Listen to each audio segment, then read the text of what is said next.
Я квир-транс-мужчина. Почему вы не создаете женщин? Почему ваш любимый мужской ос не может быть женщиной? Что делает женщин такими уж другими?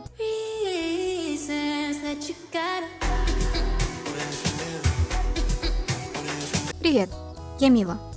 Сегодня я бы хотела поговорить на тему Original Characters, или коротко ОС, а точнее, почему у людей пригорает, когда речь заходит о чужих персонажах и что именно в них бесит.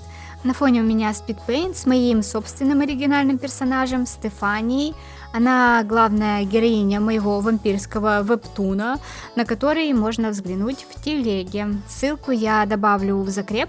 Кроме того, я там публикую и другие свои работы, сценарные черновики и так далее. И первый пункт на повестке дня, что каждый оригинальный персонаж художников — это какой-то неформал или несчастный ребенок со срущимися родителями, некто из нулевых или участник рок-группы. По правде говоря, все перечисленное мне не казалось актуальным, пока я не заглянула в комменты. Дальше я буду вставлять комментарии, но без текстового перевода я вам сама их озвучу, так что можете даже на экран не смотреть, если чем-то заняты. Итак, черт возьми, я создал своих ос про группы 2000-х еще до того, как это стало популярно в ТикТок в 2017-м. И теперь это выглядит так, будто я позер. Хотя это вообще не про всякую ерунду, связанную с группами, это задумывалось как критика музыкальной индустрии. Сейчас типа делать персонажей из нулевых — это позерство? Что? Как долго я вообще спала, как будто вернулась во времена, когда просмотр Наруто считался позерством. По правде говоря, мое перманентное состояние — это угорать над теми, кто считает что-то позерством. Если человек узнал о чем-то, когда это что-то стало популярным, и ему это понравилось, то я не знаю, что в этом плохого. Был у меня знакомый когда-то, да и не один, по правде говоря, который делил группы на коммерческие и некоммерческие. И типа те, кто работает за идею, те хорошие группы, а кто хочет зарабатывать на творчестве, то те недостойны фанатов. И при этом он слушал, кажется, Slipknot, Deftones и так далее. И его не настораживало, что они на концертах не за женские трусы в лицо поют. И также он и его друзья считали позерами тех, кто слушал современные рок-группы, которые были на пике популярности и гребли деньги лопатой. Дальше. Забавно, что основные ос моего главного сюжета тоже находятся в сеттинге 2000-х, но это Мексика. Основной каст — взрослые люди, 30+, и это такая политическая хоррор-история. И опять у нас плачущий смайлик. О, не стоит плакать, все хорошо. Я думаю, что так много сеттингов нулевых, потому что люди, что росли тогда, как раз выросли, научились рисовать, и многим хочется рассказать про что-то знакомое. Или про что-то, к чему они питают ностальгию. И я такая: мой персонаж родился в 4 году до нашей эры. Хочу рассказать о чем-то знакомом. Почему испытываю ностальгию? А если серьезно, то сама я не рискую всю историю делать в определенные года, так как переживаю, что это мне может наскучить. Поэтому у меня история происходит в современное время, но года я тоже не называю, потому что это, в принципе, не имеет значения, и мне хочется, чтобы читатель, независимо от года прочтения, чувствовал некую причастность к этому времени, о котором идет речь, и мог ассоциировать себя с теми персонажами, которые ему понравятся. И так как у меня история про вампиров, разумеется, там будут флешбеки из разных эпох, но, кстати, ни одного флешбека из нулевых у меня нет. Следующий. Бро, мой ос буквально президент Турции в 90-х. Этот коммент меня, по правде говоря, просто убил. Вы посмотрите, сколько лайков. Я вот даже не знаю, может ли осом называться персонаж, который, судя по всему, имеет отношение к реальному человеку. Или это речь идет только о внешней схожести. В общем, очень много вопросов и очень мало ответов. Далее у нас на очереди такой тейк. Если у вас большинство персонажей мужчины, то вы страдаете мизогинией. На мой взгляд, весьма сомнительное утверждение. Не все мужчины, которые ищут прон-видео с 2 женщинами и рисуют такие же картинки, уважают женщин. Как и не все женщины, любящие смотреть то же самое, но с мужчинами, хотят прислуживать и покоряться. Но давайте посмотрим, что там пишут в комментах. Сейчас зачитаю сразу 2 из них, а потом выскажусь. Так, первый. Я квир-транс-мужчина, поэтому меня тянет создавать мужских персонажей, но это не значит, что у меня нет крутых, глубоко проработанных женских персонажей. Нормально иметь в основном мужских ос, но я хочу, чтобы все спросили себя, почему вы не создаете женщин? Почему ваш любимый мужской ос не может быть женщиной? Что делает женщин такими уж другими? И второй комментарий. В ос-сообществе должно быть больше разнообразия, и нам стоит бросать себе вызов, создавать больше женских и POC-персонажей. POC — это аббревиатура People of Color, типа людей разных рас. Или даже менять старых персонажей, делая их другой расы или гендера. Но в конце концов это ваше искусство, и вы можете делать что угодно. И вот мое мнение по этому поводу. Я не понимаю, почему кто-то должен менять расу или пол своих персонажей. Ну, типа, человек хочет, чтобы его персонаж был мужчиной, а не женщиной. Этого объяснения уже недостаточно в современном мире. Например, у меня главная героиня гетеро-женщина со славянской внешностью, и я не хочу ее делать азиатским гетеро- или гомо-мужчиной с теми же характеристиками. Ради каких-то ау-картинок, где можно поменять главным героем пол, окей, но я не хочу делать это в основной истории. Также, например, с ее приемной матерью, которая открытая представительница ЛГБТ и азиатка по происхождению. Я не хочу делать ее белой. Я не хочу делать ее отцом. В чем проблема? Чернокожую подругу главной героини я тоже не хочу менять, потому что я создала ее именно такой, и она мне нравится именно такая, не мужчина, не славянка. Так что я вообще не вижу смысла, чтобы кто-то менял своих мужчин на женщин, чтобы типа откреститься от мизогинии и расизма. И если в искусстве мы делаем то, что хотим, то откуда появляются все эти советы художникам о том, что нам нужно делать в этом самом искусстве? Но что действительно является для меня красным флагом, это речь персонажей, которая выдает истинное отношение автора. Я говорю о комиксах или каких-то литературных текстах, которые авторы пишут по своему лору. Я вообще однажды бросила читать комикс, потому что не могла унять пожар в заднице. Это был Бэл комикс, где мужские персонажи относились к второстепенным женским максимально пренебрежительно. И подавались эти женские персонажи как тупые дурочки, которые только и живут, чтобы желать любовный интерес главного героя, его прекрасного альфа-самца. И более того, они не просто его желают, а еще и козни всякие строят, их посылают, а им все нипочем, они лезут и лезут. И вот как бы автор хотел вызвать антипатию к ним, а вызвал бурление говен. Не, если серьезно, это не круто. Не круто, когда все женские персонажи в БЛ-истории злодейки. Да еще не просто злодейки, а тупые злодейки. Не круто, когда какой-то главный герой говорит что-то по типу «да, она тупая курица» и вообще ночная бабочка. И никто ему даже не делает в истории замечания.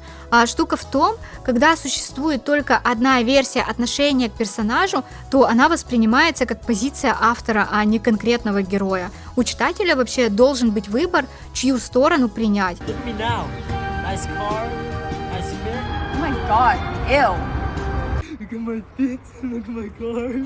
А уж склонять на сторону ненависти для меня это вообще дурной тон.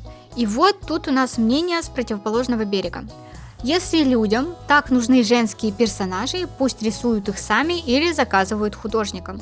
На самом деле я согласна с этим комментарием на все 100%, хоть и для меня он звучит немного агрессивно. Но, возможно, у меня просто внутренний голос его агрессивно читает. Не поймите неправильно, я не выступаю за избавление от женских персонажей. Более того, у меня основных женских персонажей гораздо больше, чем мужских, больше, чем в 2 раза. Более того, в моей истории мужчины не решают больше проблем, чем женщины. Скорее даже они их создают, а женщинам приходится потом все расхлебывать. Я хочу сказать этим, что меня точно нельзя назвать мизогиничкой, но я считаю, что у каждого художника есть абсолютное право рисовать тех персонажей, которых он хочет сам. А если вы хотите, чтобы художник рисовал то, что желаете именно вы, то просто сделайте у него заказ. Да, в этом точно есть смысл. Когда рисуешь то, что придумал сам, вдохновляют собственные мысли. А когда рисуешь то, что придумал другой человек, вдохновляют деньги и хорошие отношения. Поехали дальше. Вопрос такой. Что делает оригинального персонажа скучным? И вот комментарий на этот счет. Зачитаю сразу 3 похожих. Первый. Когда персонажам навешивают кучу травм ради шок-эффекта, но вообще не показывают процесс исцеления, просто добавляют травму за травмой, будь то это соревнование, у кого хуже. Второй комментарий. 3000 травмирующих событий, которые почти никак не влияют на персонажа, просто ради шока. И третий. Либо слишком имбовые, либо слишком травмированные. Как вы видите, это одни из топовых комментариев. Людям кажутся слишком скучными очень травмированные персонажи. Не знаю, можно ли это отнести к скуке? На мой взгляд, это больше в сторону плохо продуманного лора, что персонаж имеет кучу травм, не ходит на терапию и живет свою лучшую веселую жизнь с ненавистью к людям, противоположному полу, пришельцам, тараканам. Нужно подчеркнуть. Я вот не думаю, что мне может стать скучно от травмированного персонажа, если его травма на него хоть как-то повлияла. Об этом вот говорится как раз в первых 2 комментариях. И все же помнят Осану с его матушкой. Боже, кажется, я сама травмировалась об эту мангу миллион лет назад, когда она еще выходила. До сих пор не могу забыть, как полыхала моя 5-я точка от финала. Это был, наверное, первый раз. И пока единственный, когда я пожалела потраченного времени, более нелепую развязку, мне было вообще трудно вообразить. В общем, мне кажется, что стоит бояться не самих травм, а отсутствия желания в них разбираться. Так что с первыми 2 я соглашусь, пожалуй, с 3-м не очень. Дальше. Мэри Сью. Дайте вашим персонажам изъяны. Нет изъянов, нет вкуса. До сих пор такое огромное количество людей, посмотрите на лайки, волнуют имбовые персонажи? Не, я понимаю, что вопрос был направлен, чтобы узнать личное мнение, а не высказать критику ко всем художникам. Я лишь хочу от себя добавить, если у вас есть персонаж, который похож на Мэри или Марти Сью, и он вам нравится, то не нужно его менять, потому что люди вам сказали об этом. Или вы переживаете, что он кажется вашему окружению скучным. Главное, чтобы он не казался скучным вам. Но тут я бы сделала разделение между образованием и рисованием на расслабоне. Если вы идете куда-то на курсы, в художественную школу, в вуз, то стоит идти, так скажем, с мыслями, что вы будете открыты к критике своих преподавателей. Там, где вам ставят оценки, ее воспринимать проще, потому что где-то на подкорке есть такой некий страх. Если не покориться, получишь плохую оценку. Не беру в расчет преподов, которые ведут себя как средневековая богема. Шлите их нахер, таких одухотворенных и гениальных. А на курсах, на которые вы пришли добровольно и заплатили за них, такого страха плохой оценки нет. И хоть я слышала от некоторых преподавателей, что учиться у них помогают потраченные деньги, это мотивирует, чтобы они не были зря потрачены, но на самом деле нет. Нужно самому себя мотивировать и принимать критику. Так скажем, быть терпеливым до конечного результата. Даже если сначала замечания преподавателя кажутся абсурдными, и он будто бы вообще не понимает, о чем говорит, нужно все равно давать ему шанс помочь. В итоге это может удивить или даже изменить вас сильнее, чем вы на это рассчитывали. Вывод. Если цели нет научиться делать в рамках законов художественных или писательских персонажей и произведения, то нужно делать так, чтобы вы кайфовали от процесса и плевать на всех. Но если есть цель научиться создавать миры, персонажей и так далее по правилам, то не нужно спорить с этими правилами, пока вы их не знаете. Пока не понимаете, к чему приведет каждое нарушение. Ведь Мэри Сью может вписаться даже в продуманный мир. В комедию уж точно. Следующий комментарий. Сделанные с помощью ИИ. Вместо 1000 слов. Я не могла его не вставить. А кому принадлежит вообще такой персонаж? То есть он ведь явно не оригинальный. На нормальных ивентах не разрешают продавать картинки с яичным шлаком. Так чей он тогда? Разумеется, все вопросы риторические. Что же еще у нас считается скучным? Self-insert в любой популярный фандом, особенно если они шиперят себя с главным героем. Не знаю, это определение скуки персонажа имеет право на существование? Просто звучит скорее как непринятие людей, которые хотели бы попасть во вселенную к любимым героям.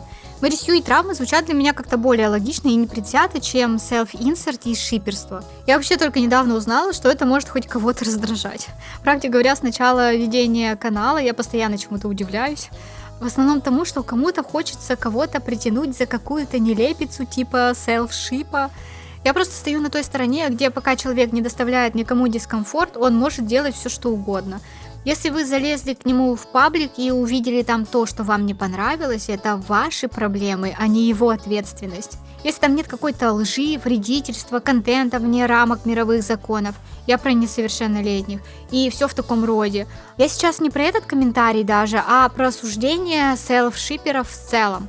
На меня это выглядит как ревность, которую пытаются одеть в одежды здравого смысла. Будь человек и сам был бы не против такого с собой, но раз общество объявило это кринжом, значит окно открыто только в сторону высмеивания и осуждения человека, который это делает. Но на мой взгляд, пока этим не занимается человек с вами, которого вы знаете в реале, я не вижу никакого вреда. Даже если шиперит себя с актерами. Этим актерам плевать, что какая-то рандомная девочка или мальчик выложили в интернет свой фанфик с ними или нарисовали 18+ арт. Не стоит такое делать со своим соседом по партии или коллегой без его-ее согласия, потому что это пахнет чем-то маниакальным уже. А все остальное звучит, просто как какая-то нелепица. Я хоть и не целевая аудитория художников селф-шиперов или селф-инсертнеров, но меня такое точно не задевает. Более того, если представление, что вы оказались в чужом мире или жизни, приносит вам радость, то делайте это, без нарушения законов. Жизнь не так слишком короткая, чтобы еще и самому ограничивать себя из-за мнения окружающих.